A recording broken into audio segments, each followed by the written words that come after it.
Salam, hər vaxtınız xeyir olsun. Bugünkü dərsimizdə biz Box Shadow xüsusiyyətindən danışacağıq. Gəlin keçək dərsə. Deməli, bizim bir folderımız var, Box Shadow adında. Onun daxilində index.html yaratmışıq, fayl yaratmışıq və onun da daxilində body taglər daxilində bir div yaratmışıq. O divə kart klassı vermişik və kart klassının müəyyən xüsusiyyətlərini vermişik. Bu xüsusiyyətlər ki, X oxu üzrə həmin kartımızı mərkəzləyir. Onun eni və hündürlüyü var. Həmçinin arxa fondan seçilsin deyə müəyyən bir rəng vermişik. Gəlin səhifədə baxaq. Gördüyünüz kimi brauzerdə bu cür görsənir. Rəngini biraz dəyişə bilərik. Gördüyünüz kimi belə bir qutumuz var. İndi biz o qutuya Box Shadow xüsusiyyəti verərək kölgələndirəcəyik.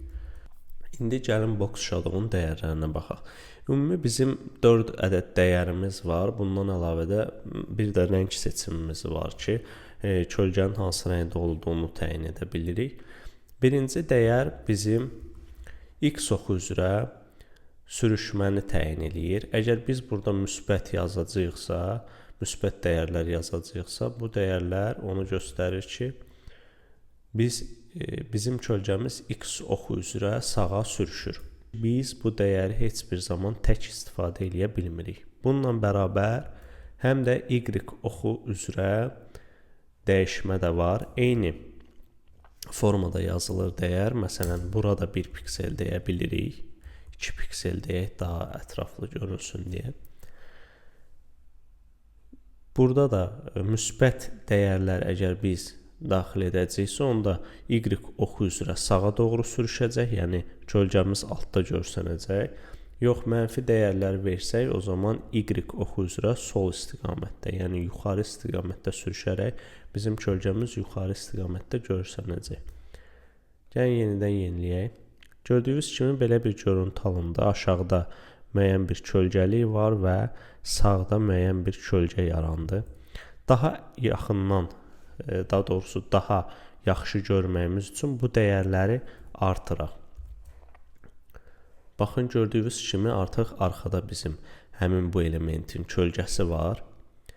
Bu kölgənin bir dənə də dəyər biz bura əlavə eləyə bilərik. Məsələn, 10 piksel yazdıqda nə baş verir? Bu üçüncü dəyərimiz bizim blur dəyəridir. Yəni bizim kölgənin nə dərəcədə bulanıq olduğunu təyin eləyir.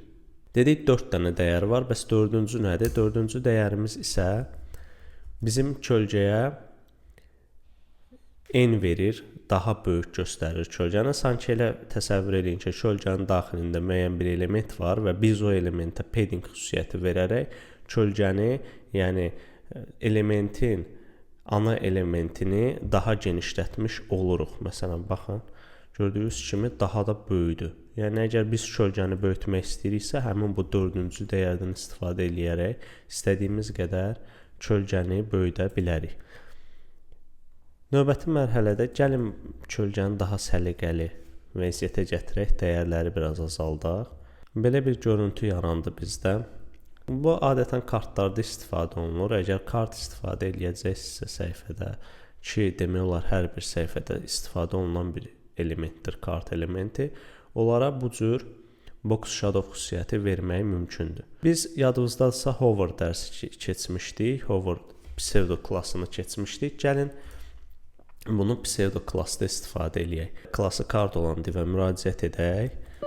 Burada hover hadisəsi baş verdiyi halda, yəni mouse həmin bu kartın üzərinə gəldiyi halda bizim bu Box Shadow xüsusiyyətimiz aktiv olsun. Gördüyünüz kimi artıq karta mouse'un işarəsini gətirdikdə belə bir Box Shadow xüsusiyyəti yaranmış olur. Daha sonra bizim 4 dənə standart dəyərimiz var idi. Birini sildik biz. 5-ci dəyərimiz isə rəng verə bilirik. Məsələn, burada rəng vermək istəsək, yaza bilərik. Məsələn, sənin rəngin qırmızı olsun.